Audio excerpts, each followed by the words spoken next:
السلام علیکم ورحمۃ اللہ وبرکاتہ۔ الخالق جل جلالہ کی تخلیق میں حکمت و بصیرت۔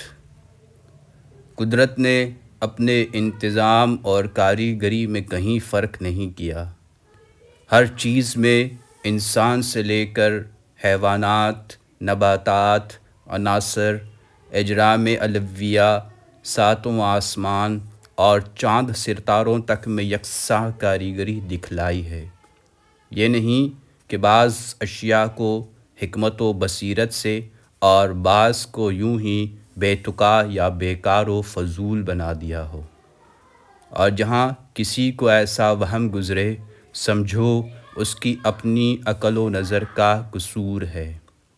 یعنی ساری کائنات نیچے سے اوپر تک ایک قانون اور مضبوط نظام میں جکڑی ہوئی ہے اور کڑی سے کڑی ملی ہوئی ہے۔ کہیں درز یا دراڑ نہیں، نہ کسی صنعت میں کسی طرح کا خلل پایا جاتا ہے۔ ہر چیز ویسی ہے جیسا اسے ہونا چاہیے۔ جیسا کہ سورہ ملک میں ارشاد الہی کے اللہ نے پوچھا ہے کہ آسمان سے متعلق کہ اے مخاطب اوپر آسمان کی طرف نظر اٹھا کر دیکھ، کہیں اونچ نیچ یا درز اور شگاف نہیں پائے گا، بلکہ ایک صاف، ہموار، متصل، مربوط اور منتظم چیز نظر آئے گی، جس میں باوجود زمانے گزرنے اور طویل ہونے کے آج تک کوئی فرق اور تفاوت نہیں آیا۔ خالق کائنات اللہ رب العزت ہی کی ذات ہے۔ قرآن مجید بڑے اہتمام کے ساتھ اور بڑی تفصیل کے ساتھ لوگوں کو یہ بتلاتا ہے اور ان کے دلوں میں اس کا یقین پیدا کرنا چاہتا ہے کہ ساری کائنات کو پیدا اور نیست سے ہست بھی اللہ رب العزت نے کیا ہے، اور وہی اس کارخانہ عالم کے سارے نظام کو بلا شرکت غیرہ چلا رہا ہے۔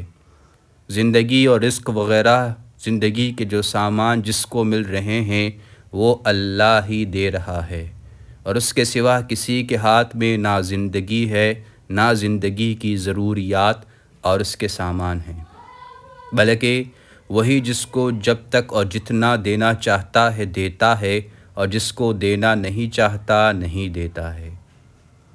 یعنی ہر چیز کو اس نے پیدا کیا اور پیدا کرنے کے بعد اس کی بقا و حفاظت کا ذمہ دار بھی وہ ہی ہوا، اور زمین و آسمان کی تمام چیزوں میں تصرف و اقتدار بھی اسی کو حاصل ہے، کیونکہ سب خزانوں کی کنجیاں اس کے پاس ہیں۔ پھر ایسے اللہ کو چھوڑ کر آدمی کہاں جائے؟ چاہیے کہ اسی کے غضب سے ڈرے اور اسی کی رحمت کا امیدوار رہے۔ کفر و ایمان اور جنت دوزخ سب اسی کے زیر تصرف ہیں۔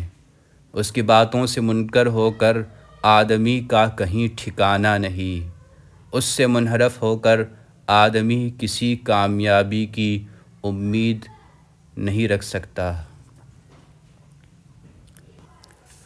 ہم دیکھتے ہیں کسی اناج کے ایک دانے یا کسی پھل کی گٹھلی کو زمین میں دفن کر دیا جاتا ہے، نہ اس دانے یا گٹھلی میں کوئی عقل و شعور ہے، نہ زمین میں، اور نہ ان میں سے کسی میں ارادہ کی کوئی طاقت ہے۔ یہ سب چیزیں بے جان ہے، لیکن چند دنوں کے بعد کسی نظر نہ آنے والی طاقت زمین کے اندر ہی اندر اس دانے اور گٹھلی کو پاڑ دیتی ہے، اور اس سے نہایت نرم و نازک ایک ریشہ نکلتا ہے۔ پھر وہ اپنے اوپر والی مٹی کی تہوں کو چیرتا ہوا اوپر نمودار ہو جاتا ہے۔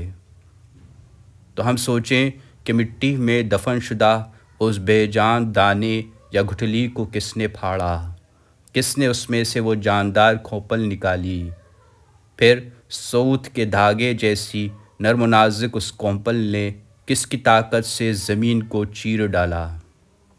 کیا ہماری عقل میں یہ آ سکتا ہے کہ اس بے جان دانے یا گٹھلی نے یہ سارے کام خود کر لیے، یا بغیر کسی کرنے والے کے آپ ہی آپ یہ سب کچھ ہو گیا؟ ہرگز نہیں، یہ سب ایک حکمت و قدرت والی ہستی نے کیا، اور وہ ہستی الخالق جل جلالہ کی ہی ہے، اور اس کی قدرت صرف بے جان دانے اور گٹھلی ہی کے ساتھ یہ عمل نہیں کرتی ہے، بلکہ اور بھی کتنی بے جان چیزوں سے وہ جاندار چیزیں پیدا کرتا ہے، اور اسی طرح کتنی ہی جاندار چیزوں سے بے جان چیزوں کو نکالتا ہے، اور ہم یہ سب دیکھتے ہیں۔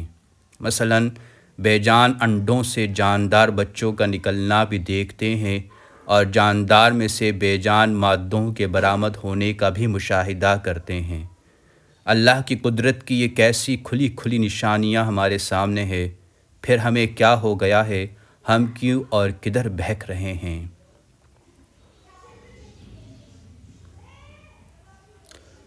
انسانی اور حیوانی غذاؤں کا خالق اللہ ہے۔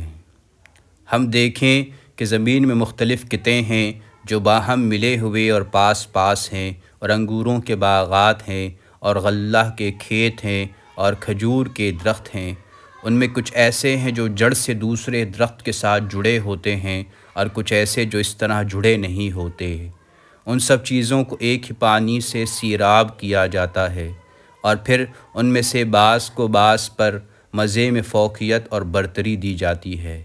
اس سب میں بڑی نشانیاں ہیں عقل سے کام لینے والوں کے لیے۔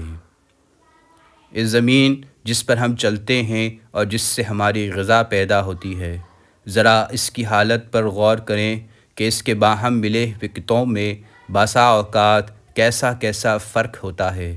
ایک زیادہ پیداوار والا ہے، دوسرا کم پیداوار والا۔ مثلاً ایک قطعہ گیہوں کی کاشت کے لیے زیادہ مناسب ہے اور دوسرا کپاس کی کاشت کے لیے۔ پھر کسی ٹکڑے میں انگور کی بیلیں ہیں اور ان سے انگور اترتے ہیں، اور اسی کے برابر والے دوسرے ٹکڑے میں مثلاً غلہ کا کھیت ہے جس میں سے غلہ پیدا ہوتا ہے، اور ساتھ ہی کے تیسرے ٹکڑے میں کھجور کے درخت ہیں، اور وہ بھی سب یکساں نہیں بلکہ مختلف طرح کے ہیں، الگ الگ اکہرے اکہرے بھی ہیں، اور ایک ہی جڑ سے نکلے ہوئے کئی کئی جڑے ہوئے بھی ہیں۔ پھر حال یہ ہے کہ سب کو ایک پانی ملتا ہے، ایک ہی ہوا لگتی ہے، ایک ہی سورج کی شعاعیں سب پر پڑتی ہیں، اس کے باوجود ان کی ظاہری شکل و صورت کے علاوہ ان کے ذائقوں میں بھی کتنا فرق ہے۔ کیا یہ فرق، یہ چھوٹائی بڑائی اور یہ اونچ نیچ آپ ہی آپ کسی ارادے اور قدرت کے عمل کے بغیر یہ خود بخود ہی ہو رہا ہے؟ ہرگز نہیں۔ زمین کے ٹکڑوں کی اس کیفیاتی فرق و اختلاف میں اور اس کی پیداوار کی اس رنگا رنگی میں عقل و بصیرت سے کام لینے والوں کے لیے کھلی نشانیاں موجود ہیں، جن سے وہ اصل حقیقت کے بارے میں یقین حاصل کر سکتے ہیں، اور جس کی حکمت و قدرت سے یہ سب کچھ ہو رہا ہے اس کو جان سکتے ہیں۔ اللہ کی پیدا کی ہوئی ان غذاؤں کو استعمال کرنے والے انسان کو چاہیے کہ وہ سوچے کہ یہ غلہ جس سے تیار کی ہوئی روٹی میں کھاتا ہوں، اور یہ ترکاریاں اور یہ طرح طرح کے میوے اور یہ پھل اور ہمارے جانوروں کے کام آنے والے یہ چارے، یہ سب چیزیں کہاں سے آتی ہیں اور کون ان کو پیدا کرتا ہے؟ جس پانی سے یہ سب چیزیں پیدا ہوتی ہیں وہ کون برساتا ہے؟ اور پھر کس کے حکم اور کس کی قدرت سے زمین کے اندر دبے ہوئے دانوں یا گٹھلیوں سے ان چیزوں کے پودے اگتے ہیں؟ اور بالکل ابتدا میں زمین میں سے پودوں کے نکلنے کے لیے کون سطح زمین کو ان کے واسطے چیر دیتا ہے؟ تو انسان اگر حقیقت کا طالب بن کر اپنی غذا ہی پر غور کرے گا تو وہ حقیقت کو پا لے گا، اور غذا کے خالق کا اور اس کی قدرت و حکمت کا اس کو علم حاصل ہو جائے گا۔ جن مویشیوں کا ہم دودھ پیتے ہیں ذرا انہی میں غور کریں، ان کے پیٹ میں خون کی نالیاں ہیں، غلیظ فضلہ کے رہنے کی جگہ اور اس کے راستے ہیں، اور کوئی لمحہ ایسا نہیں ہوتا کہ ان مویشیوں کے جسم میں سرخ ناپاک خون اور بدبودار غلیظہ فضلہ کی کافی مقدار بھری نہ رہتی ہو۔ لیکن ان مویشیوں کے جسم کے جن حصوں میں خون اور غلاظت بری رہتی ہے اسی کے قریب سے لطیف اور صاف دودھ نکلتا ہے، جس میں نہ خون کے رنگ کا کوئی شائبہ ہوتا ہے اور نہ غلیظ فضلہ کی بدبو کا کوئی اثر۔ وہ پینے والوں کے لیے کیسا خوشگوار، خوش ذائقہ اور نفیس مشروب ہے۔ ہم خود اس کو جانتے ہیں تو ذرا سوچیں کہ کس کی کاریگری ہے۔ جس گائے یا بھینس میں سے یہ دودھ نکلتا ہے، یہ اس کا فعل ہے؟ کیا کسی انسانی عقل نے دودھ کی عجیب و غریب زندہ مشین بنائی ہے؟ نہیں، ہرگز نہیں، یہ صرف اس الخالق والبارئ جل جلالہ کی ہستی کی قدرت کا کرشمہ ہے، جس نے ساری دنیا کو اور ہم کو بھی پیدا کیا ہے۔